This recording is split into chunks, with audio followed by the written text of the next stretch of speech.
হরে কৃষ্ণা। পুণ্যপ্রদায়িনী সর্বশ্রেষ্ঠ এই একাদশী ব্রত শ্রীহরির অত্যন্ত প্রিয়।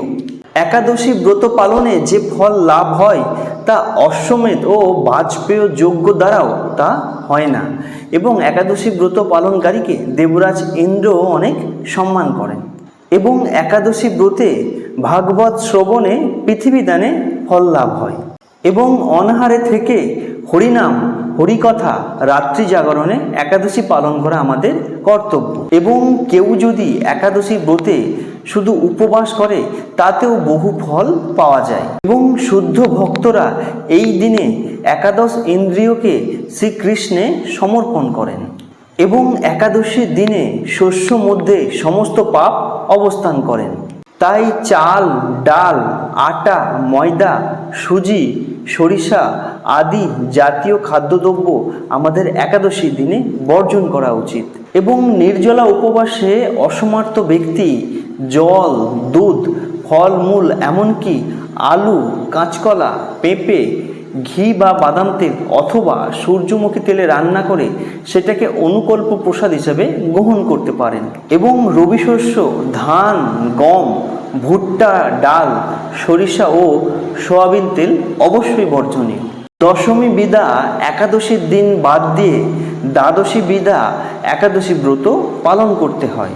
একাদশীতে সূর্যোদয়ের পূর্বে বা সূর্যোদয় কালে যদি দ্বাদশী স্পর্শ হয় তাকে দশমী বিদা বলে পরদিন একাদশী ব্রত পালন করতে হয়। এবং মহাদ্বাদশীর আগমন হলে একাদশীর উপবাস ব্রতটি মহাদ্বাদশীর দিনেই পালন করতে হয়।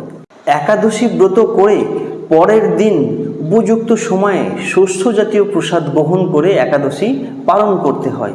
এবং স্বাস্থ্যবিধি না মেনে কেউ যদি নিজের মন গড়া একাদশী ব্রত পালন করে তাহলে তার কোনো ফল লাভ হয় না। এবং দৈববশত যদি কখনো একাদশী ব্রত ভঙ্গ হয়ে যায় তবে ক্ষমা ভিক্ষা প্রার্থনা করে একাদশী ব্রত পালন করা যায়। এবং গঙ্গা স্নানে যেমন সবার অধিকার আছে তেমনি একাদশী ব্রতের অধিকারও সকলের। তাই শাস্ত্রে সধবা বা বিধবা সকলের জন্য একাদশী ব্রত পালনের নির্দেশ দেওয়া হয়েছে।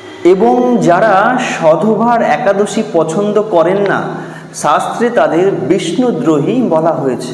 এবং যে মানুষ একাদশীর দিন শস্যদানা গ্রহণ করেন সে তার পিতা, মাতা, ভাই ও গুরু হত্যাকারী। এমনকি একাদশীর দিন ভগবানের জন্য সব কিছু রান্না করা যায়, এমনকি অন্ন ডালও, কিন্তু সেই অন্ন প্রসাদ আমাদের সেই দিন গ্রহণ করা উচিত নয়। তাই একাদশীতে উপবাস অত্যন্ত গুরুত্বপূর্ণ। তবে কেবল অনাহারে উপবাস করাটাই আমাদের মুখ্য উদ্দেশ্য নয়। মুখ্য উদ্দেশ্য হচ্ছে গোবিন্দ বা শ্রীকৃষ্ণের প্রতি অধিক শ্রদ্ধা ও প্রেমপরায়ণ হওয়া।